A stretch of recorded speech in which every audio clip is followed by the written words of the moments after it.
It's Loving the Strange with Carrie Jones and Shaun Farrar. Loving the Strange, a podcast for weirdos and those who want to be weirder. Embrace the strange. New episodes every Saturday, live streaming Fridays. Loving the Strange. Check us out. Hey! Hey, baby!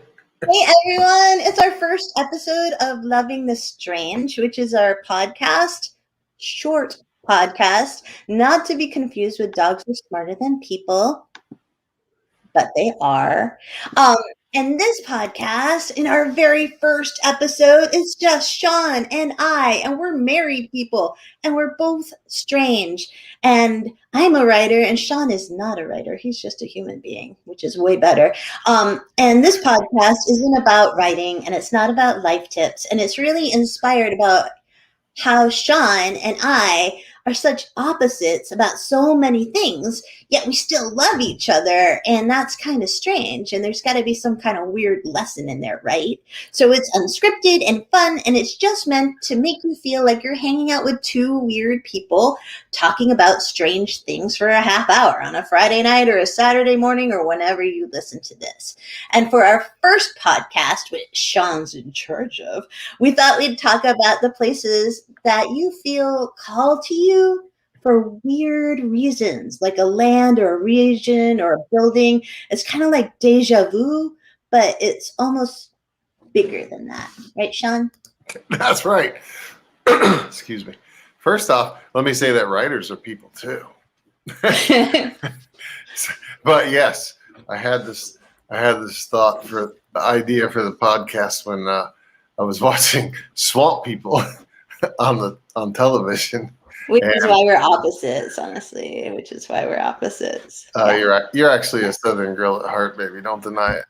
But yeah, but I like sweet tea. You like shrimp and grits. I do. You like anything? You like biscuits and sausage gravy. I do. Yeah, you like all kinds of Southern food, don't you? And that just magically takes all the New England like right out of me. And No. You're a good blend. You're a good blend. But my point was when I was watching Swamp People and I was like, geez, that's really where I belong. And it gave me the idea. In the swamp. Well, yeah. You've said it yourself when we go on vacation down south. What do you say to me? You're so happy, baby. I wish you were always this happy. Exactly. Yeah. And that's the point of my idea for this is when people, and it doesn't have to be a place. It could be a person. Yeah. Or a picture or anything that makes people feel like, oh, I've never been there, but I have some connection. Or I have some connection with this person, even though I just bumped into him at the coffee shop or whatever. Right. You know what I mean? Yeah, that makes sense. So where does that come from? What do you think? I don't know. Do you think it's strange that people, like you personally, like the South, and you're from the South, so that doesn't seem terribly strange to me. But well, no, but it's more than that. It's not because I've never spent time on the bayou in Louisiana. Yeah. My ancestors were forced to exile there, actually. Yes, but, yeah. I know. We don't. This is a positive broadcast. But it's more than that. It's just an overall comforting feeling, like that's home. You know what I mean? Yeah. And I'm not a Southern person. I'm from Florida, so I'm not like I wasn't a surfer. I went to the beach rarely because I'm so fair skinned. You know what I mean? You're ready in winter, honey. You're ready in winter in Maine. True. So yeah. My skin tone is red. But, and I know, even though you said you don't, that you do have theories on this stuff. And I think you tend to lean towards genetic memory. Yeah. So why don't you tell me about that? Oh, people are going to think I'm weird. But No. They already do think I'm weird. And that's the whole point, right? Like embracing your weird and you're strange. I think that sometimes people have this ancestor memory. And sometimes it's in your DNA and you just like have this attachment to places. I was once on a cruise ship not with Shaun. And I know cruise ships are bad. I know it's a long time ago, but no judging. So we went from like Belgium and the Netherlands and France to England and Ireland and then across. And while the cruise ship was going by these giant cliffs in the United Kingdom, I was overcome with like sadness. And there was no reason, but I was like, I'm leaving home. And it was just like this massive feeling of being connected, like you felt to the swamp. I felt to those cliffs, right? And there's no real logical reason for me to feel that way, to feel that connection. And so you're like, well, what is it? Is like the vibrations of the land? Is it like maybe some of your ancestors came from there? If there's past lives, is it because you have a past life memory? Like, what is it that makes you feel that link? Is it just that you saw a cool picture of it when you were 2 and you're like, oh, I cried because then mommy spanked me because I wet my diaper or whatever, like what is that connection? And that's happened to me. My weirdest story about that happening to me was I was a really poor kid and I grew up in New Hampshire and I saved all my money to go on this group trip to France and Spain with high school for a week and a half, I think. And when I was on that trip, I was super poor and I didn't have enough money to pay for lunches. I could only have the free breakfast because I didn't save enough money for food. I only saved enough money to pay for the trip. And when I was there, there's this palace called the Palace of Versailles. And it was before the internet because we're so old. It's just true. Okay, it's true. We're old. And I was walking with everyone through the Palace of Versailles and I was like, oh my gosh, I remember this. I remember this. And I started like saying what the next room was going to be, which freaked out the people that I was with. So I stopped saying it because I was already weird. I didn't really need to be weirder and it was freaking me out. And I had all these weird feelings being in there. That makes no sense either, unless it's, some genetic memory or it's common now. It's common when I was researching this subject. Yeah. That was something that I saw quite a bit. Was people would go someplace they've never been before and be like, look at a map of the town one time and like all of a sudden it's like they've lived there the whole life. They're just going everywhere, different destinations. Like they don't even need to find their way there anymore. They just know how to get there. Like our daughter Emily is with everywhere she goes. Except hotels. Well, you're pretty good with that too. That's just a good internal compass and stuff. But I think this is a little different because Emily, you're gonna wash out our whole theory if you say that you're connected to everywhere in the world. But our first comment on the StreamYard from Fiona McIntosh was epigenetic memory, ancestors in your DNA. So don't. See? Fiona and I are on the same wavelength. People are never going to think you're weird. That's what this podcast is all about, baby. All right. Bud. But there's all kinds of different theories for this. Reincarnation, which I guess would be sort of genetic. I mean, quite genetic, but I don't know if it's genetic. Like, I don't think you have to reincarnate in your same family, do you? I guess that's true. If you come back to a different family, you're not going to carry the same gene set, are you? No, I don't want to reincarnate in my same family. So then, in your body, what would carry those memories, or those, for lack of a better word, memories? I don't know. Like, I don't know either. If there's such a thing as psychic phenomena, right? Like telepathy and telekinesis and just like foreshadowing and seeing the future and seeing the past, if that exists, let's say, why wouldn't you be able to tap into the memories of a place? Oh, well, you could. And Fiona just made another comment and she said, what if you were reincarnated from a different species? Oh, my aunt Athley believed that she's dead now, so I can talk about her. But that's the only way I don't get sued in my family. They have to die first. But Aunt Athley believes she was a reincarnated fig tree. A fig tree? Oh yeah. Oh, that's interesting. And that brings up another. You're just like, okay, whatever. metaphysical people, they have what do they call it? Your soul place. Yeah. And that can be anything, including Gandhi's was a tree, right? Oh, was it? I don't Yeah. know. Yes. Oh. I'm pretty sure it was Gandhi's, and his was a tree. So I think you could be reincarnated for anything, probably, or attached in that intimate way to anything. But it doesn't have to be a place either. What about a person? What about soulmates?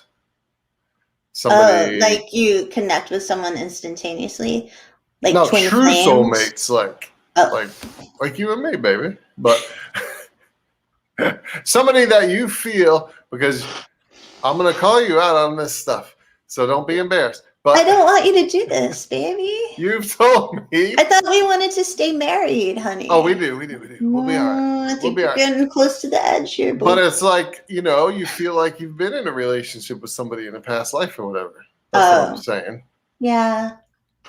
Yeah. You know There's I mean? like this, I don't know who I was just talking to about this. And it's not a place, it's a feeling. But like when you're in bed with someone and like it's nighttime and your eyes are closed and you wake up, but you're like in that groggy place. Yeah. And someone's there next to you, but you can't even remember that you're in your own bedroom, that kind of place in your dream wake state. And you feel that person next to you and you don't think, oh, that's Shaun or, oh, that's Carrie. You just think of who that person's essence is, kind of like that, like a recognition. Right. So if you can recognize a person, can you just recognize a place too? Is that where you're going? Oh, yeah, totally. I'm saying it can be anything at all. You know what I mean? Yeah. I bet people even think that about pets or animals. Maybe they're not pets, but different animals. Like there are pets like reincarnate over and over and over again. People believe in pet reincarnation. I kind of believe in. I need to believe in it. I kind of need to because I don't think I could handle anything if I didn't. Like I think Gabby is Tala is Bethy. All my Great Pyrenees are Gabby right now, but she's going downhill with each incarnation. Like going downhill. Oh, her health is getting worse and worse. Yeah. Well, they both had problems, so it's collecting. Yeah, I think so. Yes. And like our most recent cat, we have 2 cats who are new. I'm not forgetting the old cat. And Cloud, one of them, is exactly like my cat from my youth, Muffin. Like when I would cry, like Muffin could be anywhere outside. She was an outdoor cat back then. We had outdoor cats, but we don't now. And Muffin would like come and like run and bang on the window to get in the house. And she was like goofy and she had no fear dogs. And like Cloud, like I cried in the bathroom one day. Because I'm emo. And Cloud like was smashing against the bathroom door trying to get in because I was crying, which is not, she doesn't normally try to get in the bathroom. She's not that kind of cat. She's a cool cat, but she does smash against doors all the time. Well, because she knows how to open them, but she doesn't have like the ability to move the doorknobs. They're too slick. So she runs and she jumps up and she tries really hard. And the moment I met Cloud, I was like, I know this cat. This cat has to be mine. I know we already have 2.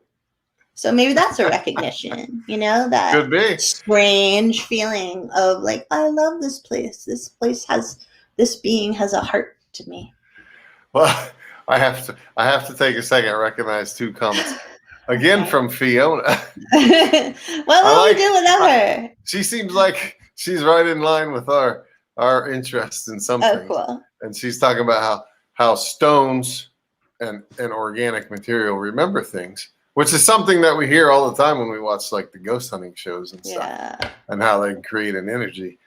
And then this one's going to make you super sad. But Doug said, it might be helpful later on. Note that Oklahoma has started issuing hunting licenses for Bigfoot. No. I have something to say about that. No. Why does Doug want to break my heart, man? Don't fret, love. No Bigfoot will ever be shot, whether with a license or without. Shaun very much does not believe in Bigfoot, if you can't tell. And it's not that I don't want to. It's just that scientifically, there's not many creatures running around the North American continent that haven't been discovered yet, especially ones that are bigger than me. But anyways, it says traps only, no injuries.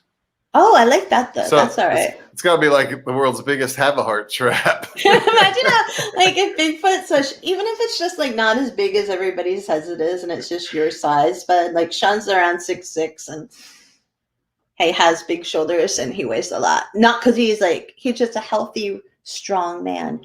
And like how big the trap would have to be to catch a Shaun, like then to catch. Well, yeah. They have to be able to walk in it, so it's got to be fairly large. And hey, you trapped me, and that's not big. Anyways. Oh, the misogyny. Okay, so that's not misogyny. That's a compliment. So let's moving on. This is why we're opposites. So I wanted to say something what you were talking about in bed when you're in that like zone between awake and still asleep, because when you're asleep, that's like a free mind space, right? Nothing has to make sense. Yeah. And that's the definition basically of liminality. Oh, a liminal space? Yeah, liminal space. So where you're in that zone between the old and the new. Yeah. But I learned all this stuff today. I'm very proud of you, baby. Somebody just asked if you were calling me a fat. A what? Somebody asked if you were calling me fat. No. And that's a new.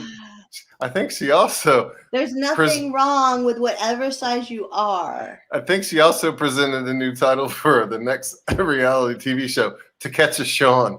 It's like that would be hysterical. Not really, not for a married dude. It would be really, really, really funny. Gabby is barking. She doesn't like that idea. No, she doesn't. I'm gonna have to get up and take care of Gabby. Oh boy. Keep talking, Shaun. Come here. So, to prove how unfair our marriage is and how we are opposites, Shaun not really locked me in the office with one dog and 2 cats. And he's just out in the rest of the house with one very quiet dog named Sparty and 1 cat. Fair. Everybody can see that I'm sitting in a chair so I don't get to roam the house freely. And the only way we can almost guarantee Gabby's going to be quiet is if she's in there with you. You have to roam freely, because then to hunt a Shaun is not going to be a very good show. That's right. That's right. Yeah, definitely. That'd be a good show. Actually, I would enjoy that. Trying to avoid the traps. No romance or anything. Just like literally trying to trap me. Anyways, let's get back to the topic here.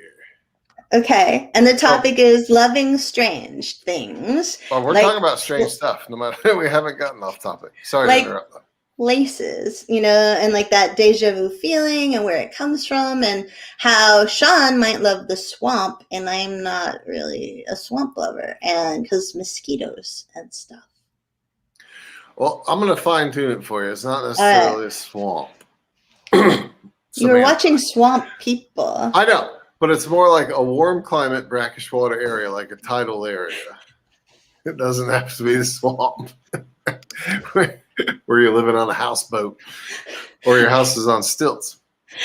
Samantha said on Facebook, and I just peeked, and I'm laughing hysterically, and I no longer care about anything you say, Shaun, because she said, because she knows you so well, that the bait could be chicken fried livers or fried chicken livers. I know. The truth.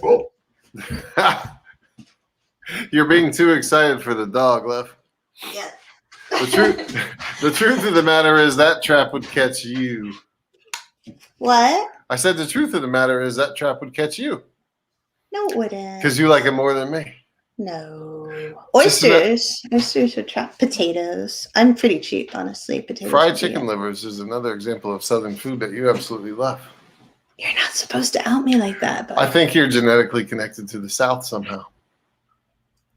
I'm not, though. I think you are. Okay. And you're genetically connected. You're not even close to genetically connected to the North, buddy. No, I'm not. I don't like the North. There's nothing up here that's ever made me feel at ease. I like it and I like the people, but I don't have that, like, I can't watch it on TV and be like, oh, that feels like home. Or I can't see a picture of it. And even the beautiful landscape of Maine in the dead of summer. It doesn't feel like home. No. But you've lived here forever, Boo. I know. I know it.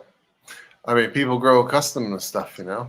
Yeah. It's like people from the city, they miss the noise. They can't sleep without the constant background noise, but they still might find that place that totally feels like home to them that they've never been. That's not the city, you know? Yeah. It's in your bones, so to speak. It's in your bones. And so then the question becomes, like, how can it be in your bones if it's not where you're from, you know? Like, why does it call to you? Is it something you've learned as a child? Is it something you read about and then romanticized? Is it, you know, in your DNA? Like, what is it that makes it that way? I don't know. I would like everyone to know that I'm doing this entire podcast with my arm pulled behind my back to keep Gabby from going to the door, because every time Shaun laughs really hard, our dog thinks something is, don't laugh, thinks something bad is happening out there, and she has to go take care of it. It's just because I'm the alpha, love. And she wants to back me up. Anyways, so. I'm the alpha. I'm the alpha. Look at me. I'm alpha, locked in the office. I'm so alpha right now. You know, my upbringing, which I don't adhere to strictly nowadays, would definitely steer me away from like reincarnation. So I'm definitely going to lean towards genetics, because I'm not like narrow-minded. I'm open to all of this stuff, even reincarnation. But I'm pretty sure you have an aunt who's into that, Boo. Like, yeah. Yeah. So that aunt didn't go to Pentecostal church with me when I was a kid either. Okay. Whereas I went to everything the opposite of a Pentecostal church. Right. All I'm saying is why we're opposites again. You know? Yeah. You know, I don't believe. It's not that I don't believe, but you know, I don't adhere to those beliefs so strongly nowadays. And I'm way more open-minded. But I really think genetics has to play a big part in it. In that calling to a place. Yeah. Yeah. I think, and I'm not discounting reincarnation whatsoever. I just think that as, if you do discount it as a human being, then what do you have left? Trickle down genetics. You know what I mean? I think you just made like a term. Well, what's the percentage? I like trickle down genetics, baby. I think you coined something. I like it too. Yeah. You study genetics quite a bit. So what's the percentage of genetics that are important? Yeah, you do. What's the percentage of genetics that are important? It's a very low percentage. Thank you very much. But no, there's a whole bunch of junk DNA that isn't activated. And so in that junk DNA is where you store all these memories. Yes. Yes. Maybe it could be. You don't know. That's my theory. That's my theory. Okay. So Shaun's theory in trickle down genetics, or is it trickle down DNA? No, it's trickle down genetics. Okay. It works. Hey, other people can make up words. Presidents make up words. Like George W. Bush made up words all the time. You're just being presidential, bae. No, I'm making up real words. Anyways.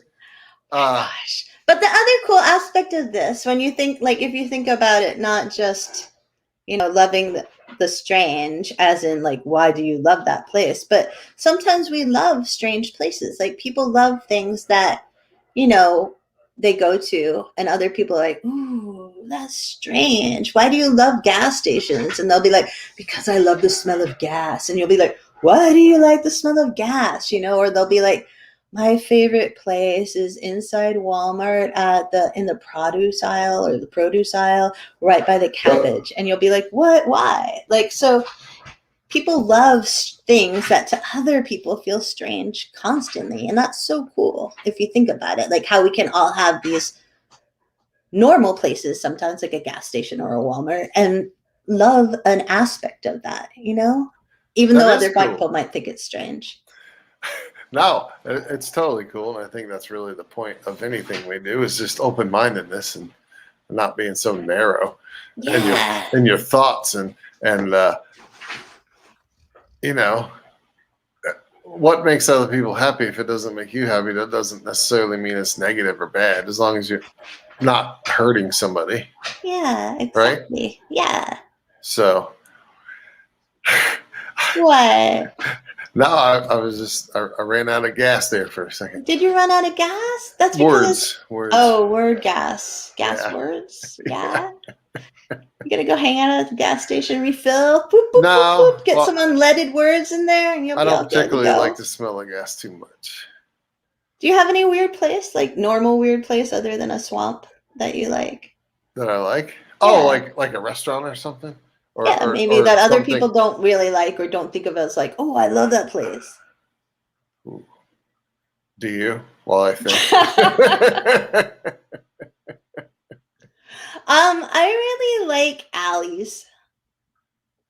Oh, Like well, talking about liminal spaces, those places in between the buildings where like it feels like you could open a door and step into a magical portal or knock on a brick and like something could come out like a demon or a unicorn or a oh yeah. Bigfoot, or like where you can, or like you go down an alley in a city that you've never been to before, and there's graffiti and all this cool, major, beautiful, exciting art that's like, wow, how did that show up there? Or just like ferns coming out of the bricks sometimes. Like, it's so cool. I love alleys. And most people think, oh, hypodermic needles. And Bud Light bottles or something. and actually, you stimulated my brain there, because that's someplace that I like, and it's not a place, but that when we travel and we go someplace that is different, more urban than what we're used to, that I love to go outside at like between 1 and 3 in the morning and just walk around and explore, right? Because that, to me, it doesn't feel like home. It's not like, oh, this is where I'm attached to, but it's so incredibly interesting. Yeah. Because the best things in the world happen at those times. According to Shaun. Well, it's the most interesting. That's when you see Shaun. What? Not to everybody, baby. It is to you. Well, it's probably scary to a lot of people, and sometimes it is to me too, but that's part of what makes it interesting. Yeah, man. Sam said you like living on the edge, and that's true. I do. Yeah, you do. But Fiona was like, are they junk, those DNA places, or do we just not know what they're doing? And I agree with that. I think junk's a really derogatory name for our DNA. I can say, I can't say, I want to say with 100% positivity, but I can't say that because I'm not a scientist, but I can't imagine. No, you're not. I can't imagine there's really any junk DNA. I think we just don't understand it for sure. One man's junk is another woman's treasure. Or another man's treasure. I was trying to be a little bit less biased in the. Oh, I thought man to man was more open-minded. I'm sorry. No. It's like, all the old quotes are always man, the man. You're right. You're right. Here I am trying to come out of my conservative shell. And I still get in trouble. I'm not conservative. I'm trying to say. And that's why we're going to end the show now, because it's been a half hour, and we really thank you for listening. And we hope that you will join us every Friday, and we have replays all the time soon. And like and subscribe for the real podcast, I guess. Right, Boo? Shaun's dancing. He's looking happy. I am so not ready to go, but I do want to say, somebody. You have to go because Gabby's barking. First, I have to repeat this. Doug just said, "Man, junk DNA is treasure." Yeah, man. But anyways, I appreciate Doug get together. Everybody that's tuned in and made we can't. I don't think it'd be half as fun without the comments. So, no way. Just thank you. We're boring. Thank you very, very much. And we're gonna do this so much again next Friday at 7. And this will be on iTunes and Spotify and all those places very soon, if not tomorrow. And we hope you're all here. Yeah, thank you for being kind to us. And We love you hanging out. all. We Go love get you your all. strange on, man. Go get your strange on. Yeah, we're going to do it soon.